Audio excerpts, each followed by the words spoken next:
I'm Linda Hong, Assistant Podcast Editor for the Straits Times. This is In Your Opinion, a podcast series by the Straits Times that takes a hard look at social issues of the day. And I'm Tae Hong Yi, business journalist with the Straits Times. I'll be co-hosting this episode with Linda. Today, we'll be talking about the SkillsFuture JobSeeker Support Scheme. Well, this scheme helps those who lost their jobs by providing up to $6,000 of financial support over a maximum period of 6 months. And there are various eligibility criteria such as income and duration of previous employment that tied to it. Here to share with us how this scheme came about in its current form is Minister for Manpower, Dr. Tan See Leng. Welcome to the show, Dr. Tan. Thank you. Hello, Linda. Hello, Hong Yi. Great to be here. Happy to provide clarity and also happy to take any questions that you may have on the SkillsFuture JobSeeker Support Scheme. Okay, Dr. Tan, to start off, just want to find out from you, how does this scheme differ from unemployment benefits in other countries? It is markedly different. First and foremost, it is not an unemployment benefit scheme. It is not like the way many other countries have coined it, where in a way, because of the fact that once a person becomes unemployed, then they get a benefit. It's not really a benefit. Actually, it is a support scheme. It is not a social assistance scheme. It is an independent standalone scheme which actually reinforces the need for someone who has been involuntarily unemployed to actively take on upskilling themselves, actively take on improving their resumes, not just upskilling, but making sure that they engage in career coaching, go for career counseling, and actively look for a job.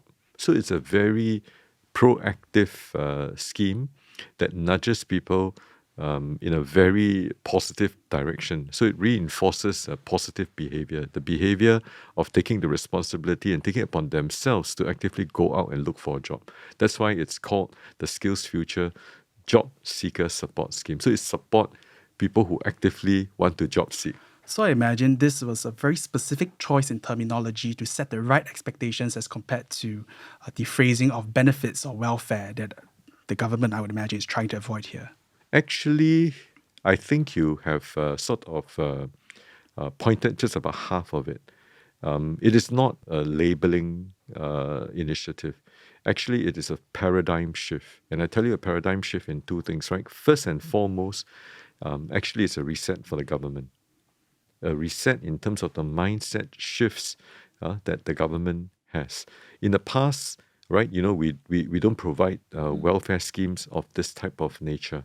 Right, so that's one fundamental reset in terms of our social compact, and this is the refreshed social compact as a result of the Forward SG exercise that our Prime Minister Wong has actually been embarking on for the last 2 years. The second social compact actually involves two parties. The people must also have their own mindset shift in the sense that they have to be proactive, they have to actively seek out. Hence, this thing about benefits, this thing about unemployment, we cannot emphasize more that it is not an unemployment benefit, but it is a hand-in-hand thing. You do your part, the government will do its part in helping you walk every step of the way.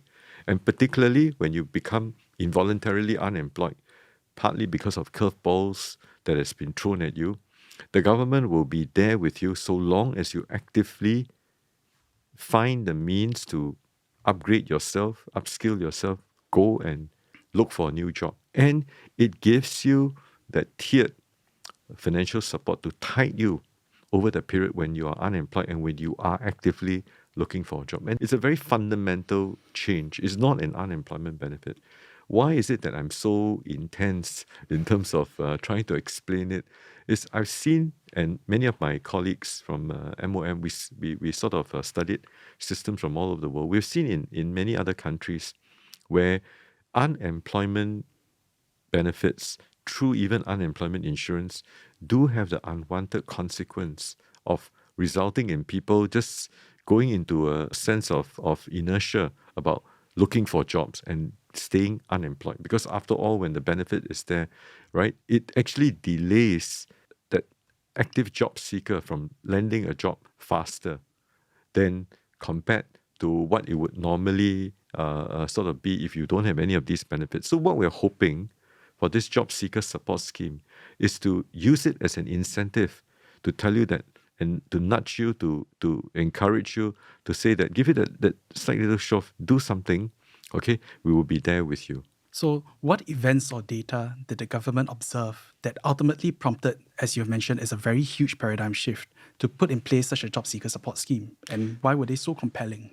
Well, I think if you look at the history, I mean, you're a specialist in manpower issues because you cover it so well. So this has always been there in the background. Now, more recently, even prior to COVID and into COVID and exiting from COVID itself, what we have witnessed is a rapid increase in the pace of disruptions. I mean, you can see a lot of things, I mean, curveballs, black swan events coming at us, right?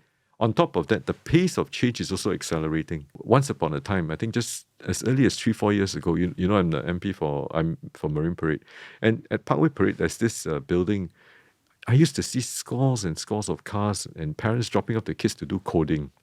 This was in just round about the COVID time. And of course, then with the social distancing and so on, they did it online, on Zoom and all that kind of thing. But now nobody even talks about coding. It's just a short 2-year stretch. Everybody now talks about AI, prompt engineer, you know, and all kinds of things. So you see how fast things have changed.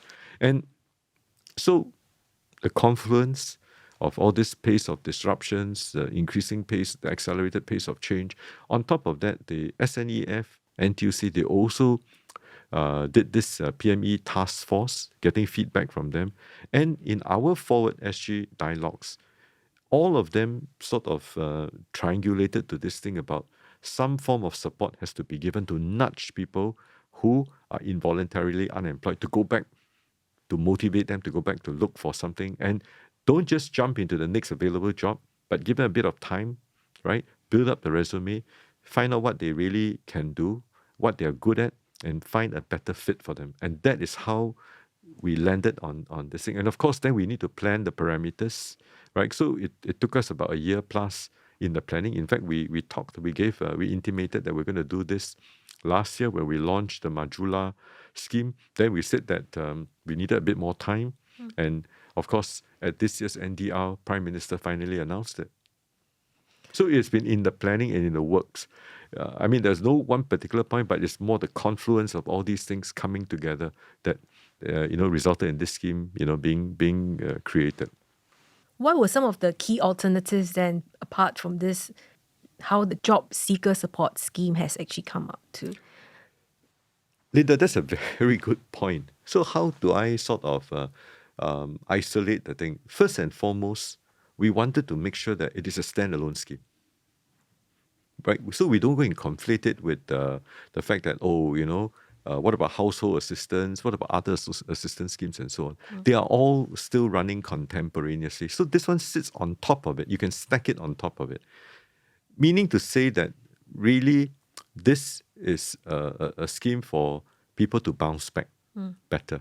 Because in life, the only certainty we have is change, right? And curveballs, right? When that change comes, that curveball comes when you least expect it, right? You could be on Comcare, for instance, getting social assistance for your family and so on and so forth, right?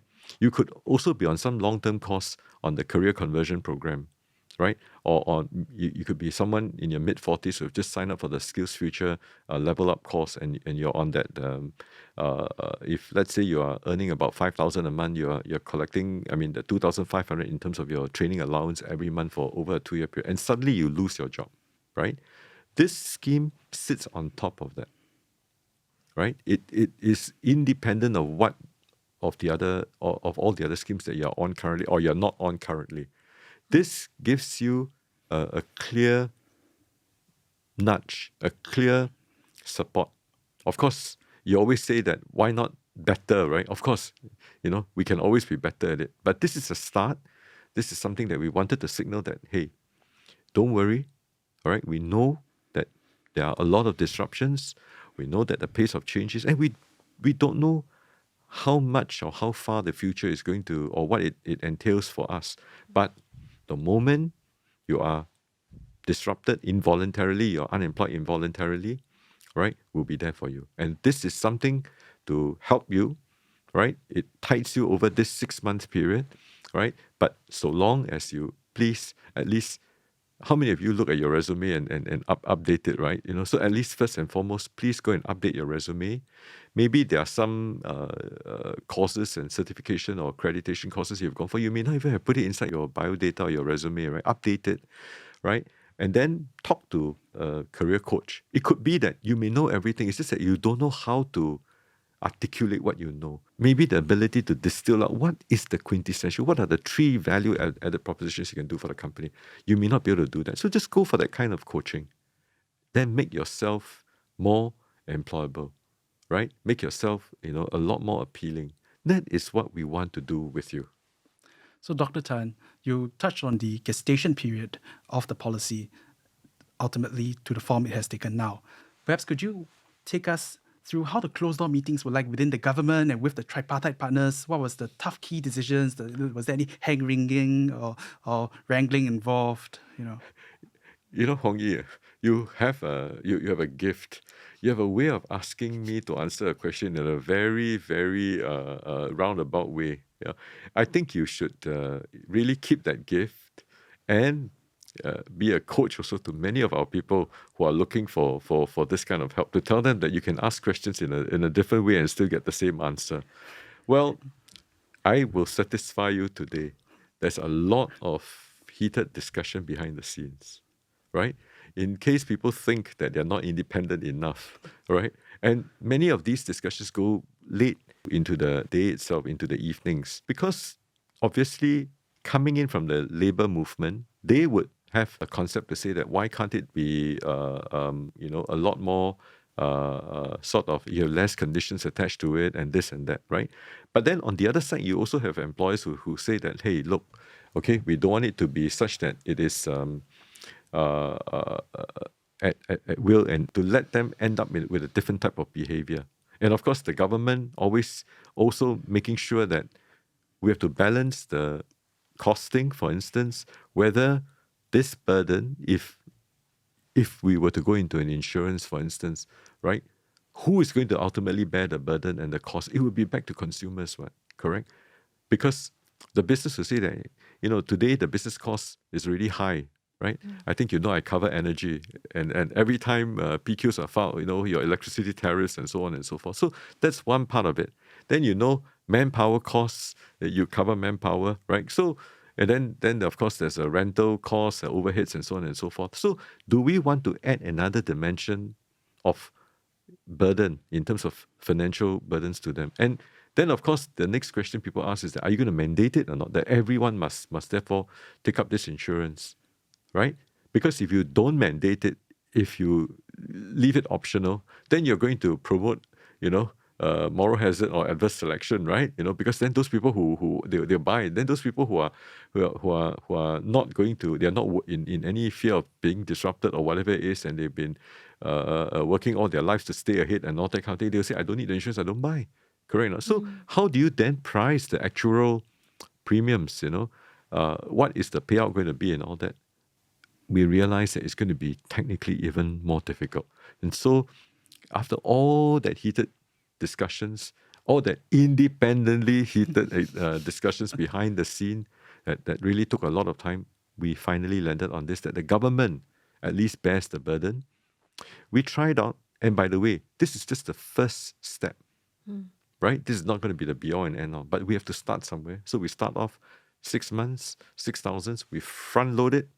Because usually when you get disrupted, all of a sudden, you panic, right? So the first month, all right, we let you settle in. Many people within the first month will have found a new job. But then the first payment comes up in month, we call it first month, but actually it's month 2 of your involuntary unemployment, right? So then it comes out on a sort of a graduated scale.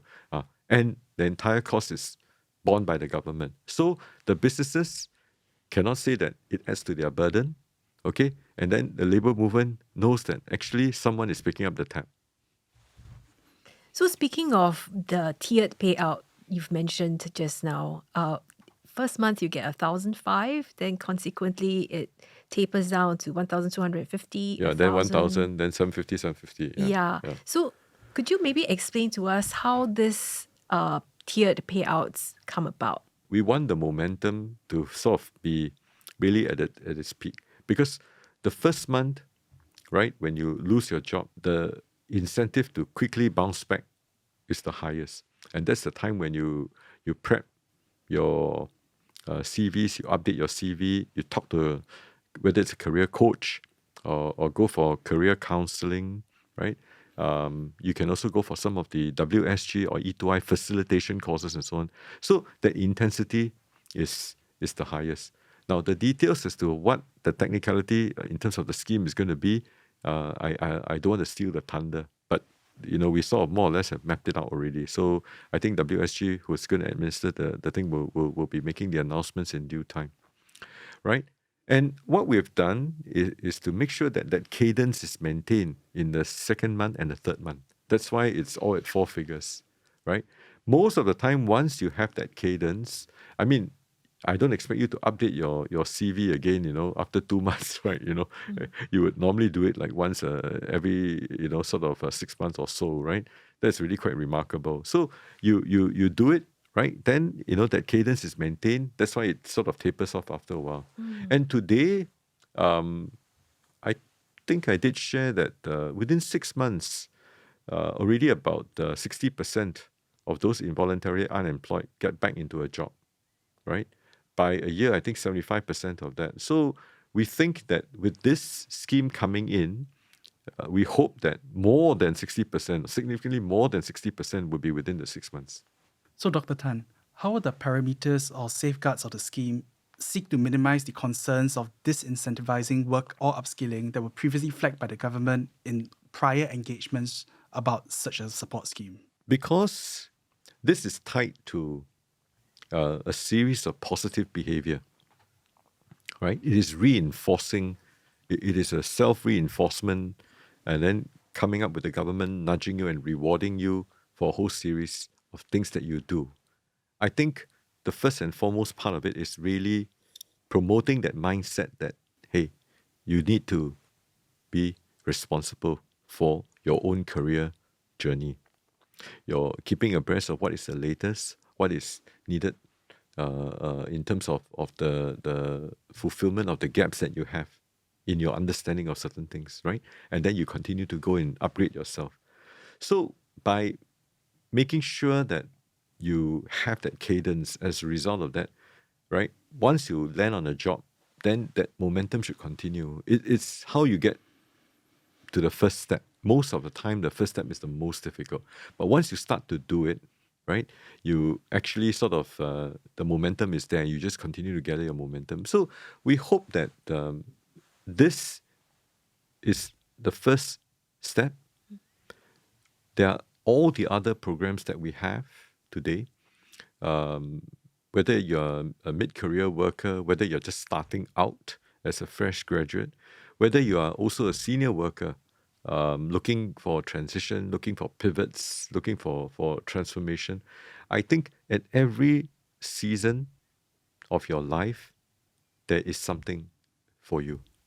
But the key thing, the underlying message, the one that we want to underscore is that just like you take care of your own physical health, please take care of your career health. Because the world that we live in today is a very different world compared to our parents, right? You look at we talk about the Industry 4.0 revolution. We're actually right in the thick of it already.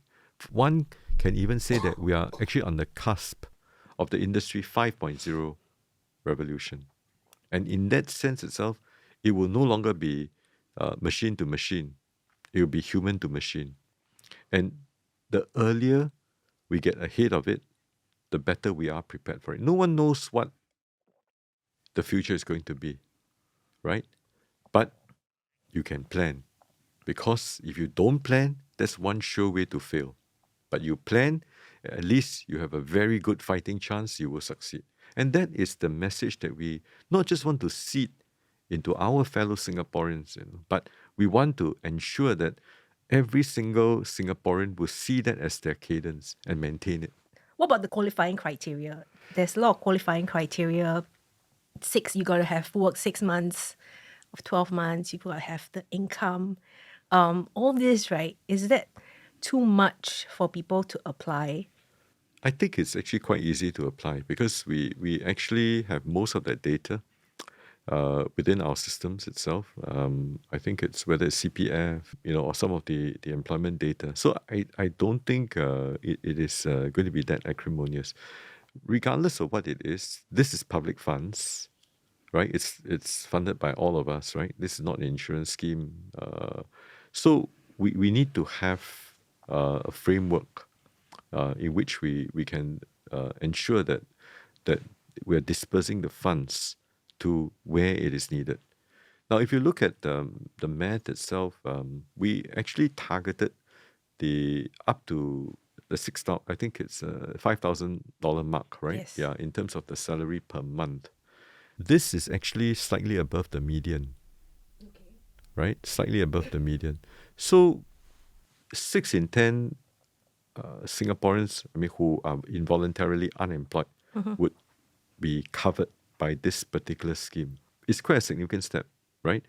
It is a first step, and the data that we get over the next, once it's launched from April 2025, every quarter we will then review.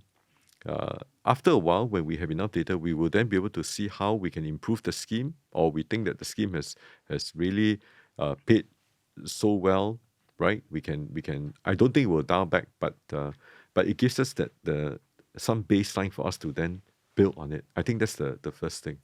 Now, the second thing is that in terms of the different criteria, we also don't want to encourage people to switch jobs so easily. That's why that 3-year horizon, because we want to tell people that, look, we're incentivizing job seekers to find jobs with good fit.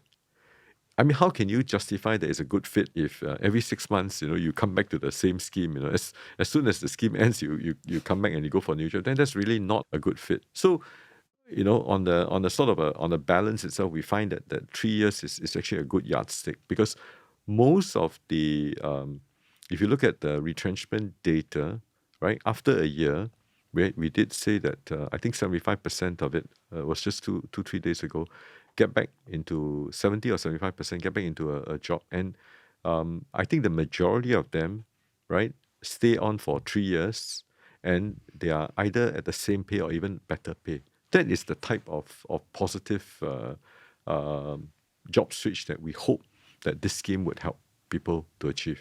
Could you elaborate what you mean by the 3-year horizon? This is from our statistics. Right. So we have this labor market report. We also talk about the unemployment statistics. We also talk about the retrenchment statistics. So from our surveys, right, we find that those people who are involuntarily unemployed, typically within a year, they get back about 70 or 75% of them get back. They get gainfully re-employed again. And the majority of this group that get employed have stayed in that job for the new job for 3 years and beyond, because that 3 years is considered a yardstick that it's a good fit, right? And then a majority of them have actually the same pay or better. Okay. Yeah. So, Dr. Tan, so then will those who qualify, the 6 in 10 you mentioned, will they be notified and invited to apply automatically, or will it be something that they have to seek out themselves? I think that the exact details, I'll leave it to WSG to release. But the plan is for us to use whatever data sets we have to make it as seamless as possible for people who are involuntarily unemployed. That is I don't have all the details with me offhand, but the plan, our long-term objective is that, okay, we'll make it as seamless for them, because at the end of the day, an involuntarily unemployed person, they are really dealing with a lot on their plate itself. So we want to try to encourage them, to support them as fast and as far as possible. This scheme doesn't seem to take into account the different nature of the jobs, but then at the same time, we are seeing that different sectors have different susceptibility to involuntary unemployment. So how would that be factored into the rollout of the scheme? You're spot on in terms of looking at a broad kind of perspective versus a very differentiated, very highly precise, and a more discriminatory sectoral approach type. Now, on balance, we think that we start off with a broad-based scheme because the bulk of the people who will benefit up to the slightly above median ones, they tend to be very generalized. They tend to be very general, even though they could be in different sectors, but some of the skill sets are quite generalized across. And we hope that this scheme would actually reach out to the broad largesse of our resident population. Then, with the data that we've gleaned from rolling out this scheme itself, it allows us to also titrate and calibrate with what the trends are across sectors and sometimes even intra-sector. I mean, in the most recent labor market report, right, we said, how is it that in IT they're retrenching, but they're also hiring, right?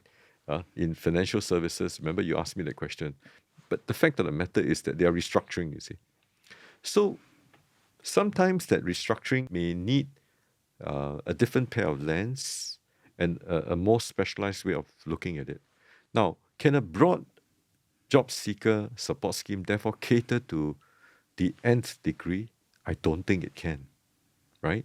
So today we have a broad scheme that caters to the larger, broader good, and more people, 6 in 10, can benefit from it.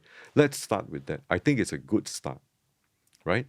Then when we cover all the potholes, we reach base camp, then we start to scale Mount Everest. I think that's my sense of how we will evolve this scheme over the next couple of years. So, Dr. Tan, it sounds like you're going to cover all the workers. It sounds like when you say now we're starting from 6 in 10, are we going to be able to cover everyone else in the future? Linda, we always try our best for everyone in Singapore.